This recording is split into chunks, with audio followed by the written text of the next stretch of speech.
Martha, കുട്ടിക്കാലത്ത് ഉറക്കമുണ്ടെന്ന ഉടനെ കിടക്കപ്പായിരുന്നു ചൊല്ലാൻ അമ്മ ഒരു ശ്ലോകം പറഞ്ഞു തരുമായിരുന്നു.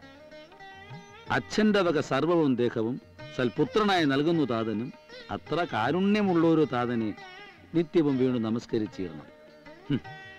ജീവിതത്തിൽ ആദ്യമായി മനസ്സുകൊണ്ട് ഞാൻ എൻ്റെ അച്ഛനെ ഒന്ന് നമസ്കരിക്കുകയായിരുന്നു. എന്തിനാണെന്നറിയൂ? കൈവിട്ടു പോകുമെന്ന് കരുതി എൻ്റെ കുടുംബത്തെ തിരിച്ചെടുക്കാൻ ഞാൻ ഏറ്റവും വെറുക്കുന്ന ഈ മനുഷ്യന്റെ സഹായം വേണ്ടി വന്നില്ലേ ഇപ്പോ? പക്ഷേ തിരിച്ചു കിട്ടിയെന്ന് പറയാറായോ സാർ? ആയി പാർത്ഥ, അല്ലെങ്കിൽ ഈ വേഷം കെട്ടലിന് അർത്ഥമില്ലാതാവും. അവസാനത്തെ കരുവ് നീക്കാനുള്ള സമയമായി. നാളത്തെ സൂര്യൻ അസ്തമിക്കുന്നതിന് മുമ്പ് സേതുമാധവൻ ആ ലക്ഷ്യം നിർവഹിച്ചിരിക്കും.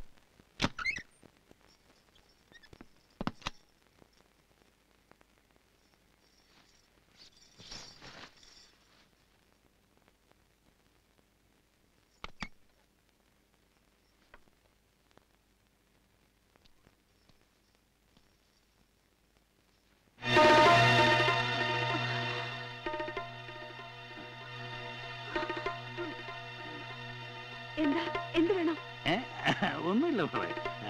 ഞാന് നിന്നോട് ഒരു കാര്യം പറയാനുണ്ടെന്ന് പറയാറില്ലേ? വേണ്ട, ഒന്നും പറയണ്ട, കേൾക്കണ്ട എനിക്ക്.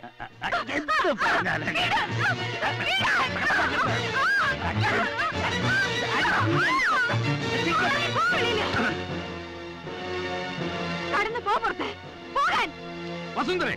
വേണ്ട, ഈ വിളി ഞാൻ കുറെ കേട്ടതാ. ഇത്രയും നാൾ ഞാൻ നിങ്ങളെ സഹിച്ചതും ബഹുമാനിച്ചതും നിങ്ങൾ എന്റെ ഭർത്താവിന്റെ അച്ഛനായതുകൊണ്ടാ. ഇനി എന്റെ കൺമുമ്പിൽ കണ്ടാൽ ഇവിടുത്തെ ചൂലെടുത്ത് മുഖത്തടിക്കും ഞാൻ. എനിക്കെന്താ ചോദിക്കാനും പറയാനും ആരും ഇല്ലെന്ന് കരുതിയോ? എനിക്കൊരു നാഥനുണ്ട്. എവിടെ നിന്റെ നാഥൻ? പറയണേ, എവിടെ? എന്റെ അടുത്തില്ലെന്നേ ഉള്ളൂ, എന്നോടൊപ്പം ഉണ്ട് എന്നും. ഇതാ അവിടെ ഒരു നാഥൻ. അങ്ങനെ ഒരുത്തനെ പുകച്ചു പുറത്ത് ചാടിച്ചിട്ടില്ലേടി നീ എന്നെ വിളിച്ചു വരുത്തിയത്? എടീ, കഴുത്തിൽ താലിയുമിട്ട് ഭർത്താവിനെ തള്ളിപ്പറയുന്ന ഒരു പെണ്ണും നല്ലവളല്ലടി. അതിലൊരുത്തിയാ നീയും. എന്നിട്ടിപ്പ ശീലാവധി ചമയുന്നു. നീ പറഞ്ഞല്ലോ എന്നെ ഇനി കൺവെട്ടത്ത് കണ്ടുപോരെന്ന്. അത് തന്നെയാ എനിക്ക് പറയാനുള്ളത്. എനിക്ക് നിന്നെയും കാണണ്ട. ഇതെന്റെ വീടാ, എന്റെ മോന് ഞാൻ കൊടുത്ത വീട്. എന്നോടുള്ള വാശിക്ക് അവൻ ഈ വീട്ടിൽ കയറില്ലെന്നുള്ള ധൈര്യത്തിലല്ലേ അവൻ ഒഴിവായ തക്കം നോക്കി തള്ളയും മോളും കൂടെ തറവാടോട്ട് ഇവിടെ ഒന്ന് കുടിയേറിയത്. 24 മണിക്കൂറിനകം നീ നിന്റെ കുടുംബവും ഇവിടുന്ന് കെട്ടുകെട്ടിക്കോണം, ഇല്ലെങ്കിൽ ഇറക്കം ഞാൻ.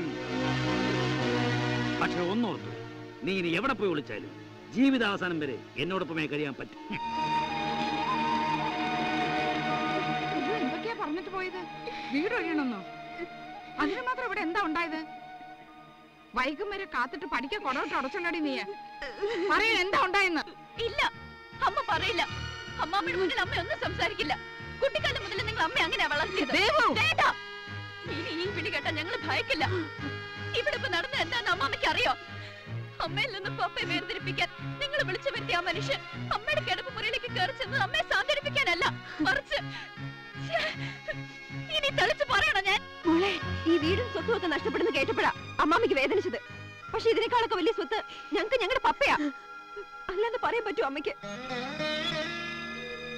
തെറ്റ് കണ്ട ചൂണ്ടിക്കാട്ടാനും ശരി എന്തെന്ന് മനസ്സിലാക്കാനും പപ്പ ഞങ്ങൾക്ക് പഠിപ്പിച്ചു തന്നിട്ടുണ്ട്.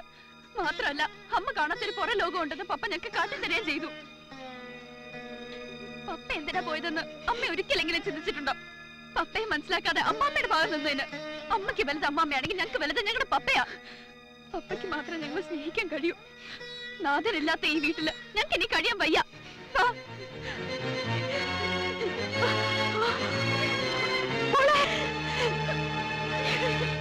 മക്കളെ, മക്കളെ പോവരുത്. വസുന്ധര വേണ്ട, വിളിക്കണ്ട. എങ്ങോട്ടെങ്കിലും പോയി തൊലയട്ടെ. തലതെറിച്ച് അസത്തുക്കള്.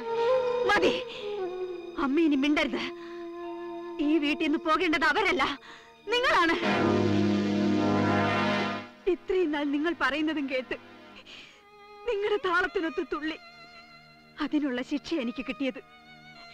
ആദ്യം എനിക്ക് എന്റെ ഭർത്താവിനെ നഷ്ടമായി, ഇപ്പതാ എന്റെ കുട്ടികളെയും. തലതെറിച്ച അസത്തുക്കളാണത്രേ. അല്ലമ്മേ, ലോകത്ത് ഒരമ്മയ്ക്കും ഇത്രയും നല്ല കുട്ടികളെ കിട്ടിക്കാണില്ല. ഒരു ഭാര്യയ്ക്കും ഇത്രയും നല്ല ഭർത്താവിനെ കിട്ടിക്കാണില്ല. എന്റെ കുട്ടികൾ പറഞ്ഞതിൽ എന്താ തെറ്റ്? കുട്ടിക്കാലം മുതൽ എന്റെ ധൈര്യം വിലയ്ക്ക് വാങ്ങായിരുന്നില്ലേ നിങ്ങള്? എന്റെ ജീവിതം തല്ലി തകർക്കാൻ അമ്മയോടൊപ്പം കൂട്ടുനിന്ന കുട്ടിമാമൻ എന്താ കാട്ടിയത്? എല്ലാവരുടെയും മുന്നിൽ ഞാനൊരു വിട്ടി. ഒക്കെ മനസ്സിലാക്കാൻ വൈകിപ്പോയി. ശരിയും തെറ്റും തിരിച്ചറിയാൻ എന്നോളം വളർന്ന എന്റെ കുഞ്ഞുങ്ങൾ വേണ്ടി വന്നു ഇപ്പോ. പക്ഷെ ഒന്ന് പറയാം, ഇനി ഞങ്ങളുടെ ജീവിതത്തിലേക്ക് ആരും കടന്നു വരണ്ട. സേതുവട്ടം പറയാറുള്ളത് പോലെ ഒരമ്മയായി, മുത്തശ്ശിയായി ഒരിക്കലും നിങ്ങൾക്ക് മാറാൻ കഴിയില്ല.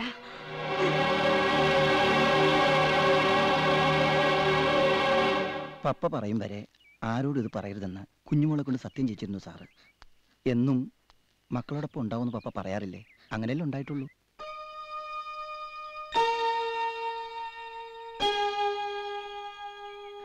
പക്ഷെ വേഷം കെട്ടി പ്രകടനങ്ങളൊക്കെ നടത്തുമ്പോഴും നിങ്ങൾ കുട്ടികൾ അനുഭവിക്കുന്ന വേദനയായിരുന്നു പപ്പയുടെയും വേദന. പിന്നെ പപ്പയ്ക്ക് കൊടുത്ത വാക്ക് പാലിക്കാൻ ഈ കുഞ്ഞനുഭവിക്കുന്ന വീർപ്പുമുട്ടലും.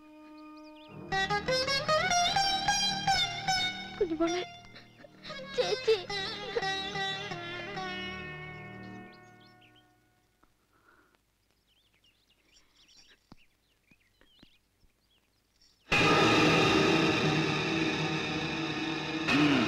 എനിക്കറിയാം ഒടുവിൽ നീ എന്റെ മുന്നിൽ തന്നെ എത്തുമെന്ന്.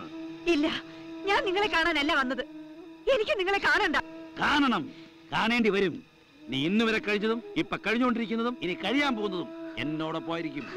അങ്ങനെ ഒരു ഗതികേട് വന്നാ പിന്നെ ഞാനും എന്റെ കുഞ്ഞുങ്ങളും ജീവനോടെ ഇരിക്കില്ല. അങ്ങനെ നിന്നെയും കുഞ്ഞുങ്ങളെ മരിക്കാൻ ഞാൻ തയ്യാറല്ല.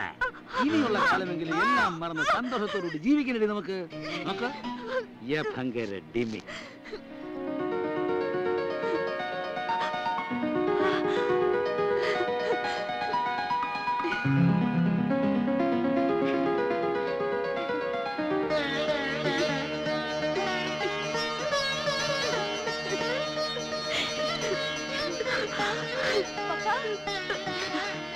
വാ വാ വാ, ഇപ്പൊ മനസ്സിലായില്ലേ?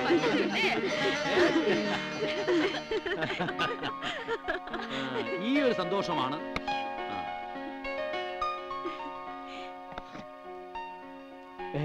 ഇഡ്ഡലിയോ?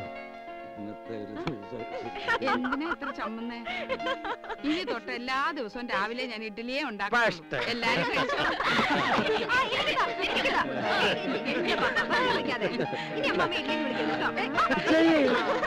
സിംഗപ്പൂർ പപ്പ